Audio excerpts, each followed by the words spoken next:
Hey guys, it's Fiery Red Hero 8 here, and this is the Pokedex. Let's ask the Pokedex entry 2. We have seen a lot of Pokemon in the wild, and we have a lot of them to cover, including their evolutions. So first up is Jigglypuff, a normal type, which evolves into Wigglytuff when you use a Moonstone on it.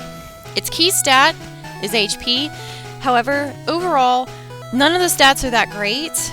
Even when it evolves into Wigglytuff, its key stats would be HP and attack. Overall, it's still not very good. It's known for using Sing to put foes to sleep, but other than that, it's not that spectacular in my opinion. Sandshrew, a ground type, evolves into Sandslash at level 22, and both of the key stats for the Sandshrew family are defense and attack, and when it evolves into Sandslash, the HP isn't that bad either. Clefairy, I guess you could call it a counterpart to Jigglypuff, and even though I hate it because it killed my precious Thor, it is a lot better, I think, than Jigglypuff. I would prefer it better if I ever had to use one of them. Clefairy is a normal type, and it evolves into Clefable when you use a Moonstone on it, and its key stats are HP and Special, and it gets better when you evolve it into Clefable. Geodude, rock and ground type, evolves into Graveler at level 25, and then you would trade it for a Golem. All of the Pokemon in the Geodude family, their key stats are defense and attack. However, what stinks about it is when its weaknesses are water and grass, and both those types usually they're considered special moves in Generation 1, then there's no point to it. It'll just go down in 2 seconds, so it doesn't really stand up to much if you want to put its weakness out there. Paris is bug and grass type, and it evolves into Parasect at level 24. Their key stats are attack, defense, and special. However, overall, I don't think it's that great. I think if anything, it was decent in Generation 1, and then it just got worse off after that. But that's just based off of what I've seen. Zubat, a poison and flying type, evolves into Golbat at level 22, and the key stats for this family are speed and attack. However, when it evolves into Golbat, the stats balance out, and it's very good for a team. I've actually used it several times. Ekans, a poison type, evolves into Arbok at level 22, and the key stats for this Pokemon family are attack and speed.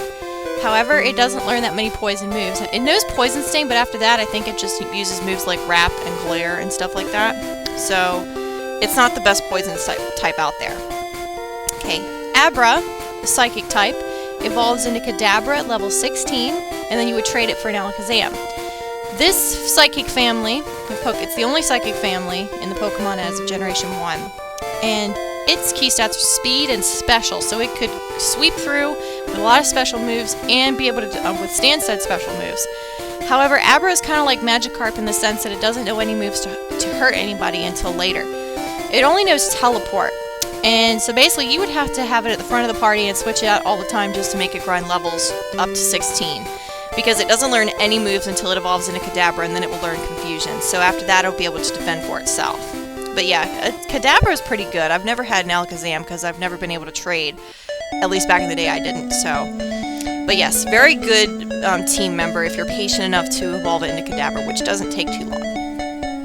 Oddish, grass and poison type, evolves into Gloom at level 21, and then you would use a Leaf Stone for Vileplume. The key stats are special and defense, and it stays like that all throughout its evolutions. And when it evolves into Vileplume, attack isn't that bad either. The evolution, it balances the stats out.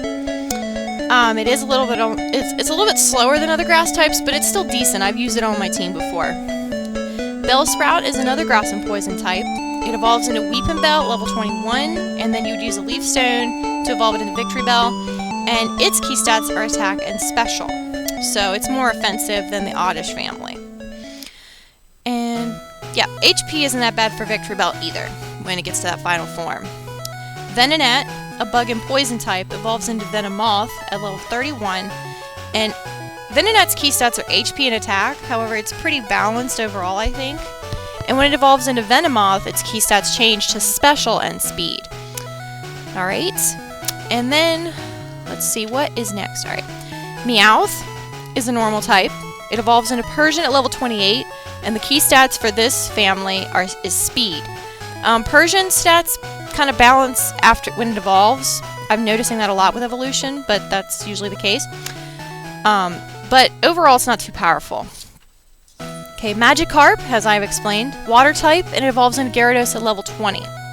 Its key stats are speed and defense, but as we know, it sucks. But if you're patient enough to train it up to level 15 when it learns Tackle, then you're pretty well off, because even then it won't do that much damage. But if you're patient with it and evolve it up to level 20, it'll level up to level 20. It'll evolve into Gyarados, water flying type, and its key stats are attack and special. And after Gen 1, special attack decreased because it wasn't one stat anymore. But but the special defense was high enough it could stand up to hits, but it's very good for a team. Its attack is very high. Okay, what's next? Charmander, one of the starters that we have on the team, is a fire type. And it evolves into Charmeleon at level 16, and then Charizard at level 36. The key stats for Charmander are speed and attack. When it evolves into Charmeleon, the key stats would be speed, special, and attack. And Charizard, it turns into a half-flying type. Now that gives you a big disadvantage against rock types because now you're 4 times weak to them, but it's still very good to have on a team. And it's even though the key stats for Charizard are speed, special, and attack, it's pretty balanced in the final form. Bulbasaur, grass and poison type, evolves into Ivysaur at level 16, and then Venusaur at level 32. And this family, grass and poison family, is actually pretty balanced all throughout the evolution, but when it evolves into Venusaur, its special would probably stand out the most for Gen 1. And I believe that covers it for entry 2 of the Pokedex. So, get your Pokedexes out or take notes and catch all the Pokemon you can. I'll catch you guys in the next episode. Peace out!